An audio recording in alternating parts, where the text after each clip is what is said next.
Let's get it started. I auditioned for a role that required lots of gum chewing, and I developed a spirit of Aunt Pam and a vacuous whore. How were y'all? Did you have a good Christmas? Did you have a good New Year? I don't believe you. Honey, it's all right. They give me that Ativan. We're going to do a 1-2 punch to this depression. It's so good. It's so good. Okay, now I'm just taking a moment to show off my outfit and my titties. And so it's really the Satan bra. I call this a Satan bra because it's down to deceive. A fun lie is better than a shitty truth. Maybe that's wrong. It is wrong. It is wrong. I'm not advocating for lying. I'm just saying, if you get in a crunch sometimes and you're trying to tell me a story, you know, if you got midway through and you realize it ain't going nowhere, you start telling me a story midway, you realize it ain't no good. Throw a couple high stakes in there. Maybe a couple of chance encounters with a murderer. At least give me the illusion that you're doing something interesting, and I'll do the same for you. I don't get out and tell people blatant lies. I don't do that. But to be a real truth teller, you got to hurt a lot of feelings. That is the truth. To be a truth teller, you got to tell people why you didn't come to their show. You got to tell people why you didn't text back. Didn't want to. You wasn't my cool friend. I was hoping my cool friend would text me. Some truth tellers are just bitches. Every awful thing they say is under the guise of, I'm just a truth teller. You're talking about some truth. You're just a turd. I didn't need your truth. Today we're talking about comedy legends, and more specifically we're talking about paradigm shifts for me, because this show is about me. You want to talk about your stuff, start your own show, all right? This isn't a dialogue. I want to show people some of what makes up my humor, some moments in TV and film, comedy moments from some of my favorite comedians that make up what my humor is today. And honestly, I want to continue this because if not just for myself, it's good to go back and say, these were moments when I had a shift in my own sense of humor, or I realized I want to do that. And maybe I didn't even realize that I wanted to do that, but I started to incorporate it into the way that I told jokes. I feel like I shouldn't be holding this. I'm sorry if the audio level changes. I'm just afraid it's all fucked up. Lord, that's ugly. I hate it. It looks like a little tarantula on my tarantula. You won't be able to see my cute little...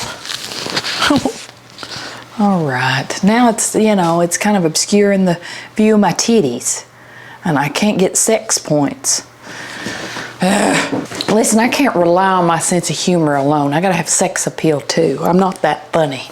The first one I'm gonna show you is Lucy, the scene from the Chocolate Factory. That and Vita Vita Vegemin might be the most shared Lucy moments. And then I'd say third on that list would be the grape smashing scene. But I fell in love with Lucy when I was 7 years old. I think I was 7.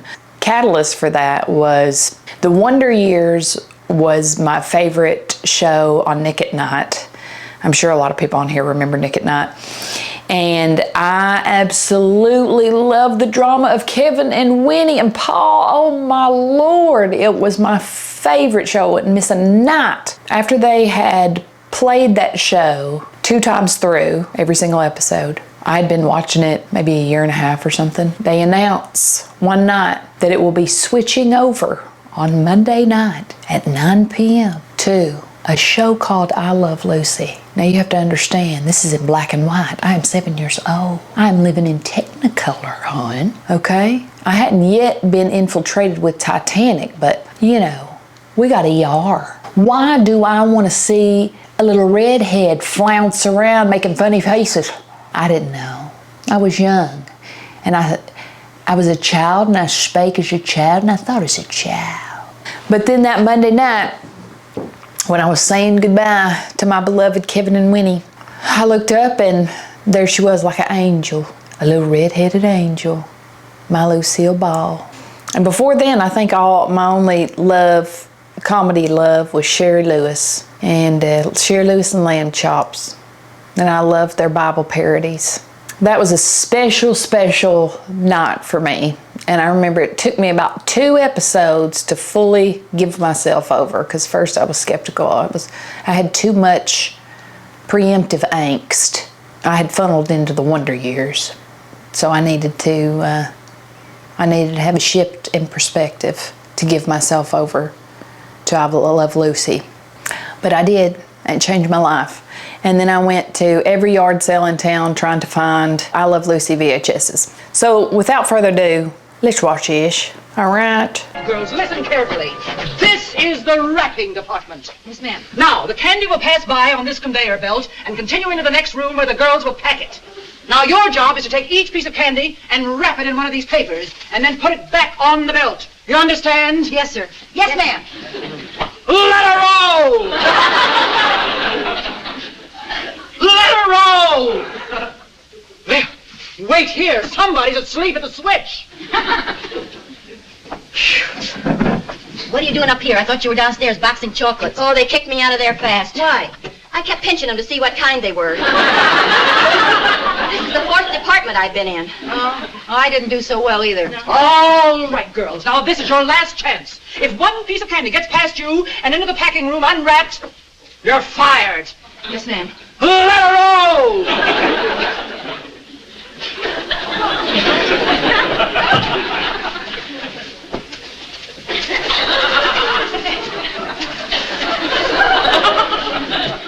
So this is easier. Yeah, we can handle this okay.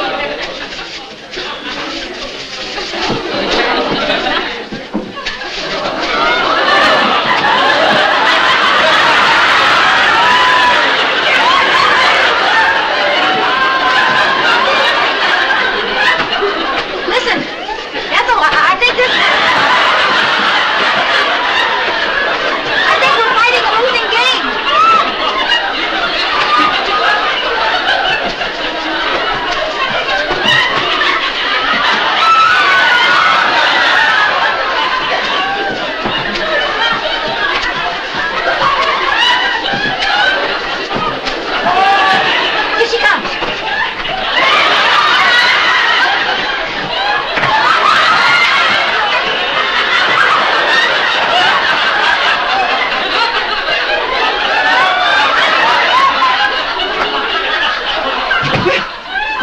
You're doing splendidly. Speed it up a little!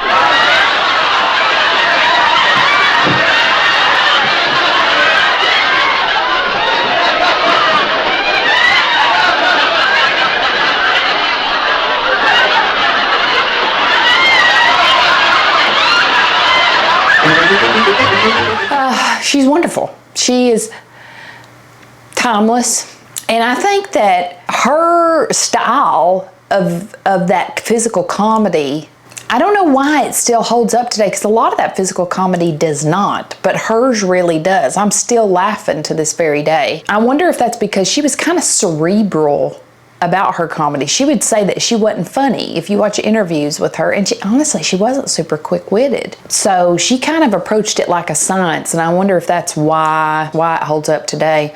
And I do recommend a biography about her and Desi that Amy Poehler produced, and I forgot what it's called. It might be called Lucy and Desi, but you should look it up. It was on Amazon Prime, and it's such a sympathetic portrayal of their tumultuous marriage. They really did love each other. They, you know, he had problems. He was a womanizer. He was an alcoholic. I'm sure, you know, she had other problems that she wanted to control things. She married somebody that she knew was like that, you know, and then thought it would change. But it's a really sympathetic portrayal of both of them, and it very much inspires hope in you that people can love each other no matter what, because even when Desi was dying, he wanted to speak to Lucy. They were already parted. He still loved her, and she still loved him very, very much. And that it was such a touching thing.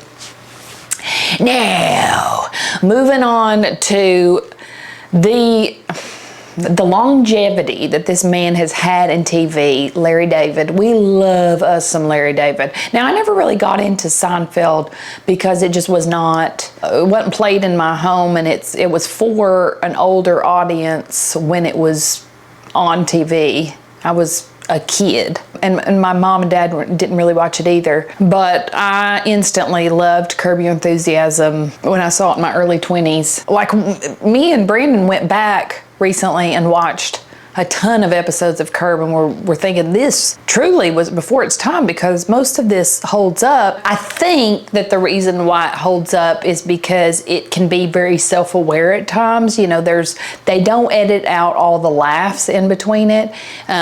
Larry is genuinely surprised at a lot of the things people are saying.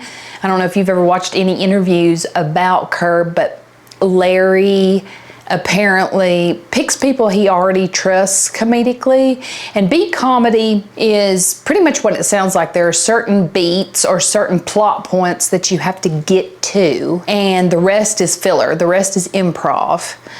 But you have to reach those plot points, and that is your structure. That's your bones, and the rest of it, the improv is the muscle and the skin and the organs and the teeth and the snot, mucous membrane. But, you know, he's a king of beat comedy. He genuinely loves improv, and he loves to be surprised. So a lot of the reactions that we're seeing are genuine reactions, and that's what I think we all find fun about it. When, you know, it's already funny, but when you find out that a lot of this is improvised, you just feel like you're in on the joke, you know? You feel like you're right there with them. And Larry David has managed to escape really getting canceled, even though he's done a lot of cancelable things. But a lot of what Larry David does is with this innocence, and it's never intended to offend. And if a joke lands, it just lands. And a lot of times when something's funny, people will let you get by with things. So this episode is from pretty early on, and it says this a flamboyant kid on Curb Your Enthusiasm. It's a flamboyant kid who loves Project Runway, and he is finding out from Larry, because Larry's doodling, what a swastika is. So let's watch it, shall we? Oh. Hi, Hi. my name is Greg. Is it? Yes. My name is Larry. Hi. A great pleasure to meet you. Oh, thank you. Well, you're very welcome. So, what are you drawing? Oh, I'm just doodling. That's a Hitler mustache. That's Hitler hair. What's a Hitler? Oh, Hitler was a bad man. A bad man? Very bad man. Oh, my God. Yes, he started a war. Oh. He didn't really care for Jews. He thought they were a bit much. I would kick his butt. Would you? Yes. Good for you. What's that? What are you watching in there? Project Runway. Good show. And what do you like about it? The fashion! It's like the best show ever. You like fashion? Yes, I do. Ooh, what's that right there? Oh, that's called a swastika. I like how the lines just Go straight and then up and then down and then straight and then up and then down. It's beautiful. My birthday's coming up in a week, so can you get me one? A swastika? Yeah. I don't know, Greg. I'll have to think about that. They should start selling them in every gift shop in New York City. Yeah, I don't think Jews would like that. Get a life, Jews. Yeah. Okay. Is your mom ready? Okay, sweetie, Nana's waiting for you. She's gonna give you a bath, okay? Okay. Taking care of her. Bye. Thanks. He's something else, isn't he? That's an understatement. Oh. Larry brought you something for your birthday. Greg! I'm so excited. Happy birthday! Oh my God, let me check what is it. What is it? What is it? It's a sewing machine. It's a sewing machine. It's a sewing machine! Oh my God, I'm gonna make the Gaunt the Wing costume, make me St. Louis, the Wizard of Oz. You're gonna make the Wizard of Oz costume? Yes! Which one? Dorothy. I love it, I love it, I love it. Thank you, Lord. Thank you, Lord. Thank you, Larry. Thank you, Larry. You're welcome, Greg. Nana! A sewing machine? Yeah, he loved it. What, are you trying to turn him gay? Come here, honey. Hi, sweetie. Hey! Look who's here. It's Larry. Hey, Greg. Oh, I like your bag. Do? Yeah, where's it Yeah, from? it's cool, isn't it? The Yeah, I like fringe. it. Yeah. Guess what? What? Larry got you a present to replace the sewing machine. I love my sewing machine. What? I love my sewing machine. Oh, he loves his sewing machine. And I made something for you, Susie. You made something for me. Oh, by the way, he likes this organ. He wants to keep it. He made something for you. Yeah. What is that, honey? I made you a pillow sham. A pillow A pillow sham. He made you a pillow my sham. God. Look at this. Really nice stitch. This kid. What the? What? Where did you learn about this symbol? Larry taught me how to make a swastika. He wrote on a piece of paper he was doing like Greg. this evil man No, who hated Jews. What was his name again, Larry? Hitler? Hitler, yeah, Hitler. Larry taught you how to make this. taught him how to make a swastika? That's probably one of my favorite clips from Curb Your Enthusiasm. I probably watch that clip like 3 times a year.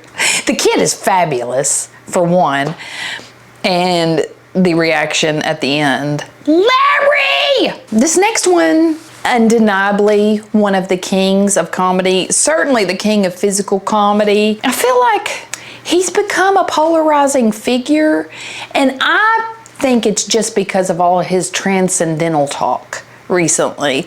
I think before that, it was hard to say that Jim Carrey wasn't fun or funny to watch. Absolutely silly, not cerebral. Yes, his stuff is really silly. I think that a lot of people poo-poo him, and I don't know why. I don't know how you can't laugh at people being a silly goose. It's the silly stuff. It's the guy falling, it's the somebody farting in a meeting. That's the shit you opt for when nothing else will make you laugh. This is from Liar Liar. This is the courtroom scene when, who is this, who's the hot blonde? I'm gonna put the Liar Liar cast. What was her name? Jennifer Tilly. Oh my God. Jennifer Tilly was such a bombshell in this one. Our case is simply this.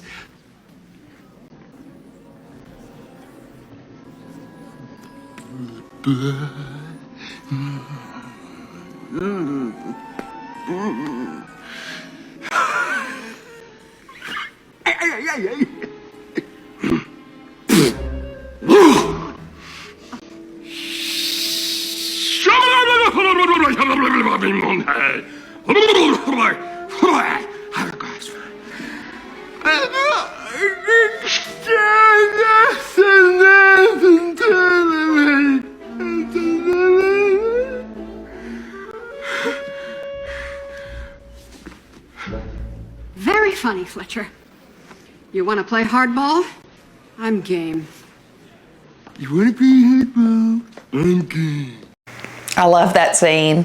I also love I'm kicking my ass, do you mind? Moving on to Mel Brooks. We love Mel Brooks. We love Mel Brooks because he can be silly, outrageous, smart. I think what I love most about Mel is a lot of his comedy exuded from characters. He set up lots of funny situations. There were lots of perfect punchlines and all that. But I would say the core of his comedy comes from just really fun, larger than life characters. But when I think about Young Frankenstein, I think about those characters being so funny and so fun, and probably anything they said would have been at least kind of funny. He's great at lines. When we think of 2,000-year-old man, it's just bam, bam, bam, line after line after line. I think it's about half and half. Half writing and half immaculate characters. But this is from the producers. I'm hysterical and wet! And my husband says that these two characters' interaction is like the interaction of me with my mother. Miserable, cowardly, wretched little caterpillar. Don't you ever want to become a butterfly? Don't you want to spread your wings and flap your way to glory? You're gonna jump on me. Huh? You're gonna jump on me. I know you're gonna jump on me. Like Nero jumped on Poppaea. Ooh. Poppaea, she was his wife and she was unfaithful to him. So he got mad and he jumped on her up and down, until he squashed her like a bug. Please don't jump on me. I'm not gonna jump! I'm not gonna! Will you get a hold of yourself? Don't touch me! Don't touch me! Oh my God, no. I'm hysterical. I'm having hysterics. I'm hysterical. I can't stop when I get like this. I can't stop. I'm hysterical. I'm wet. I'm hysterical and I'm wet.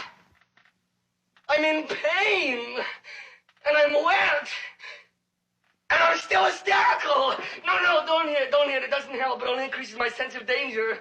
What can I do? You're getting me hysterical. Go away. You frighten me. Where should I go? Sit over there. So in there you see Gene Wilder's brilliance, but also, Mel wrote that. Gosh, what I love too about the dichotomy with Gene, we'll watch something like that, you'll watch Young Frankenstein, Blazing Saddles, and you'll be like, this guy's a comedic genius. You watch any other interview of him and you go, where's the funny? I don't mind it so much because he's also a deep, sensitive kind of guy, and I enjoy his interviews, but he admits, he says, hey, I'm not a funny person.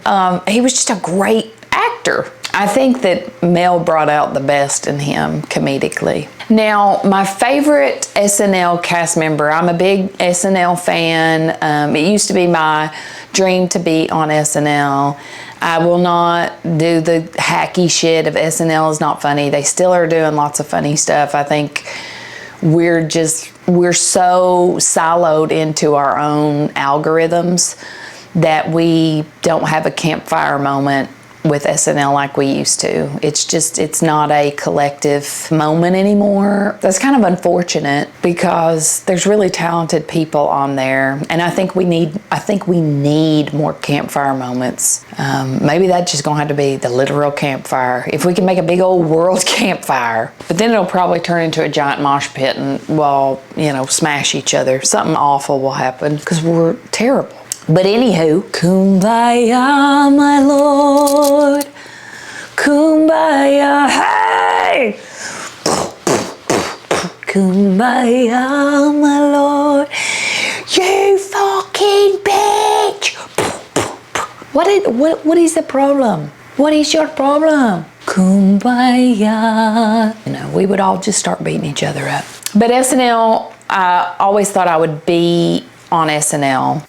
My favorite cast member of all time is probably Kristen Wiig. Perfect with characters. She was perfect with her impressions, comedic impressions, where it's not just that the impression is spot on, but her interpretation and her comedic writing around it was so funny. And this is her playing Katharine Hepburn. Katharine Hepburn in Vincent Price's Christmas special. She's much more. Pirate. Pirates? I don't really see a lot of effort as far as dressing like a pirate goes. I'm a pirate, can't you tell? It's about the acting. I'm an actor. That's what I do, and when I say I'm a pirate, I'm a pirate. And Bill Hader. Bill Hader is a close second to her. I love Bill Hader, and then Fred Armisen as Liberace in that is spectacular. Eddie Murphy must have been my first foray into black culture, for lack of a better way of saying it, because Scott County is a white county. Like it's all white people. There were like 2 black people in the county, and my mom loved Aretha Franklin. She loved black singers, so I knew a lot about black singers, but I didn't know a lot about black comedy. And then when I was probably 9 or 10 years old, I saw The Nutty Professor, and I thought it was the funniest thing I'd ever seen. And also the fact that I saw so much of my own family in the black Southern family that Eddie Murphy portrays, all the different characters. I instantly connected with it. And then I wanted to get my hands on everything Eddie Murphy, obsessed with Coming to America and Delirious, and I ate him up. I still think he's one of the most talented, brilliant people that ever lived. I love him so much. And these 2 scenes are truly a masterpiece. I don't know if you can give someone like a retroactive Oscar for writing and acting, but him playing all these characters, it's just the funniest shit in the world. And this still makes me laugh from a guttural place. This uncle is such a fucking pervert. He is so nasty that he reminds me of some of my family members. But I love him though. Do you know what I'm saying? I still love this guy. Lovable but disgusting, and you might not want to sit with him on a 4-wheeler too long. That's kind of how I feel. Yo, Carla, where you from? Chicago. Oh, Chicago. We have family there. Chicago, Windy City, huh? I was working on a skyscraper in Chicago once, and my lunch blew up the 27th floor. Yeah, I figure your fat ass remember something about a sandwich flying off a building. Oh, baby, eat some bread. So, Miss Purdy, are you and Sherman having relations? That's a good question. No, Grandma, it's not like that. We're colleagues. We just work together. Oh, yeah, that's how I start out, colleagues. Me and your grandfather was colleagues. Next thing you know, he's on top of me in the shed, pumping and sweating. Yeah, Mo, it's not like that. Sherman, when you hush up, you never brought a girl home. The least you can do is let us talk to her. Yeah, I'd like to get to know her a little better myself. Ain't nothing wrong with having relations. Don't be ashamed of that. Relations is beautiful. When I was young, I used to always have relations. Every night, if a nice gentleman bring me flowers and candy, take me to a movie, show me a lovely evening, then I would take him home and give him hot, lovely relations. Relations is a beautiful thing. It's nothing to be ashamed of, especially to young people. I think that's it's your beautiful. whole Edmund. You know, sometimes when I'm alone, I relate to myself. I can relate. Oh, Mama. I don't want to hear this shit while I'm eating. Please, stop talking to me. So, Carla, do you like children? Yes. Oh, that's wonderful. I can't wait for Sherman to bring me home some grandbabies. Yeah, I know you're gonna enjoy making them babies. Got them childbearing hips. Baby popped right out. Your family got any money? I ain't paying for no big-ass wedding. Oh, Carla, I know a wonderful minister. What religious background are you? Yeah, you know, I still got my wedding dress. If you want it, I'll take it in and let you wear. You look so lovely in it. It's white, though. Can you wear a white wedding dress, young lady? Now, Sherman, you can wear a white tuxedo. Did you know Sherman's never had relations? Mama, you gonna embarrass my baby. Don't pick out a strong back. When you get all that man and release all that's been built up for 35 years, just wanting and wanting and wanting, whoo! Ooh, might make your head blow off. Pop, Lord. go to Weezer. I got my own self hot telling that story. Pop, go to Weezer, cause the Weezer say, Pop! Yeah, Carla, you and Sherman gonna get married here in Chicago. Carla, do you cook? Cause somebody's got to feed my Sherman. Yeah, I know a wonderful church down there on Main Street, but they won't marry you if you're a lesbian. Not that I have anything against lesbians. I love lesbians. Lesbians is cool. It's true. There's nothing wrong with a little bingo, a little cunnilingus. They ain't never hurt nobody. Never fails to get me. It is so, it's just like, there's so much character in that. There's so much, the peaks of that, like the fact that that scene goes somewhere and he's doing all of them. He's doing all of them. The editing on that scene is incredible too. Just like the crossover. I can't imagine how they did that, but my dream is to do something like that one day with all my Appalachian characters, to recreate like a Nutty Professor, but from an Appalachian perspective. But yeah, these are our comedy heroes. These are moments that I feel like stood the test of time. Other things that I think halfway held up, Dumb and Dumber. There's still moments like Who Needs a Radio? Muppets, a lot of Muppet stuff is still just as funny as ever. The writing on the Muppets is amazing. Also just the fact that Muppets are half person, half animal. So I think the fact that it's not people doing it kind of lends itself to a timelessness too. The Office UK, which is the real Office, still holds up. I know that Ricky Gervais has left a bad taste in people's mouths. And honestly, I don't get into a lot of controversy stuff, but like, he did disappoint me with all that, because it wasn't even just that he said offensive things, because as we've established, you can get away with saying things that are, quote, offensive if the objective is not to be offensive, if the objective is to be funny and the joke lands. People can feel when you're mad. And I heard a trans comedian the other day say, my problem with it wasn't that he was making jokes. It was that the jokes weren't funny.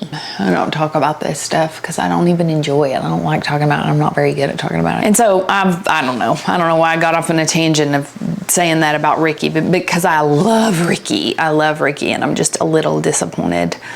But I still love him. I still adore him. He saved my life in some ways. Him and Norm Macdonald had hours and hours from their respective podcasts. And when I was in a deep dark hole, I would just listen to hours and hours of both of them. And it was just like having a best friend that was hilarious right in your ear all the time. And I needed that because I just didn't feel that I had someone to talk to, and I needed to have my mind shifted. And comedy is like that true universal. It's just like music. It's if life is anything, it's funny. Even when it's not profound, even when it's not fun, it's funny. Yeah, you can't escape laughter.